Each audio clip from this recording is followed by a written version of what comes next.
And the men of Israel were distressed that day, for Saul had placed the people under oath, saying, "Cursed is the man who eats any food until evening, before I have taken vengeance on my enemies."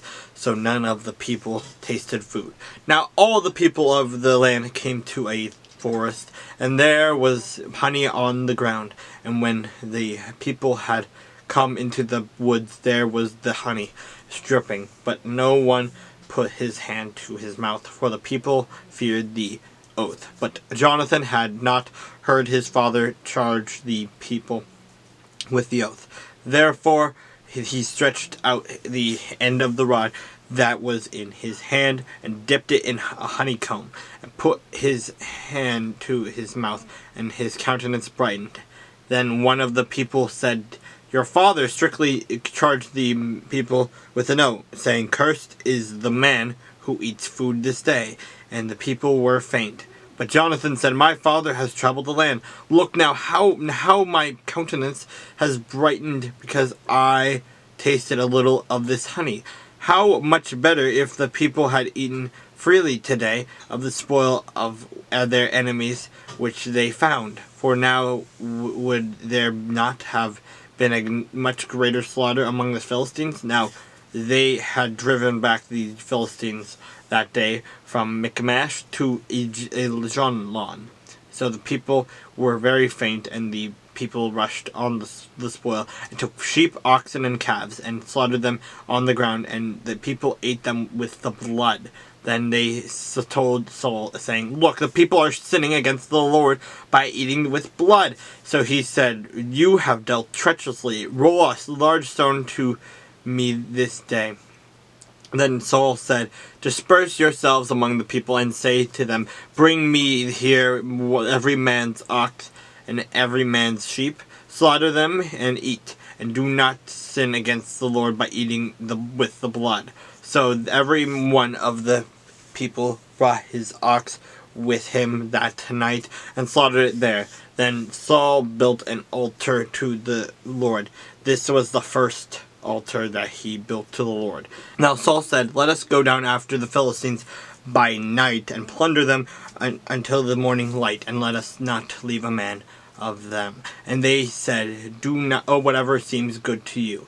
Then the priest said, "Let us draw near to God here." So Saul asked counsel of God, "Shall I go down after the Philistines? Will you deliver them into the hand of Israel?" But he did not answer him that day. And Saul said, "Come over here, all you chiefs of the people, and know that, and see that this sin was today. For as the Lord lives, he who saves Israel, though it be in Jonathan my son, he shall surely die." But not a man among all the people answered him. Then he said to all Israel, "You be on one side, and my son Jonathan and I will be on the other." And the people said to Saul, "Do what seems good to you." Therefore Saul said to the Lord, the God of Israel, "Give a perfect lot." So Saul and Jonathan were taken, but the people escaped. And Saul said, "Cast lots between my son and Jonathan and me." So Jonathan was taken.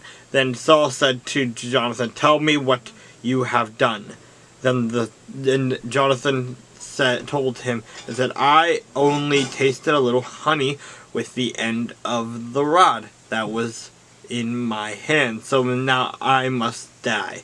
Saul answered, "God do so and more also, for you shall surely die, Jonathan." But the people said to Saul, "Shall Jonathan die?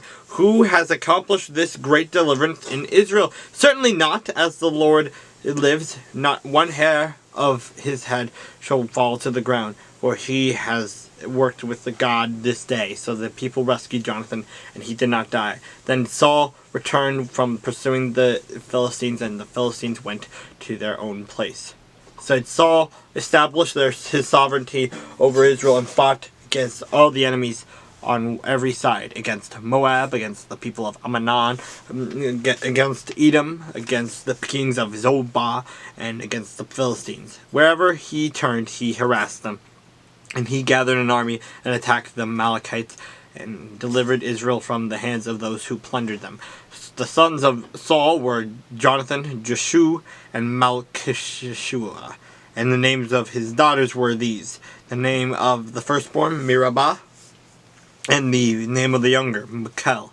The name of Saul's wife was Ahinoam, the daughter of Ahimaaz. The name of the commander of his army was Abner, and the son of Ner, Saul's uncle. Kish was the father of Saul, and Ner, the father of Abner, and was the son of Abiel. And now there was fierce war with the Philistines all the days of Saul, and when Saul saw any strong man or any valiant man, he took him for himself.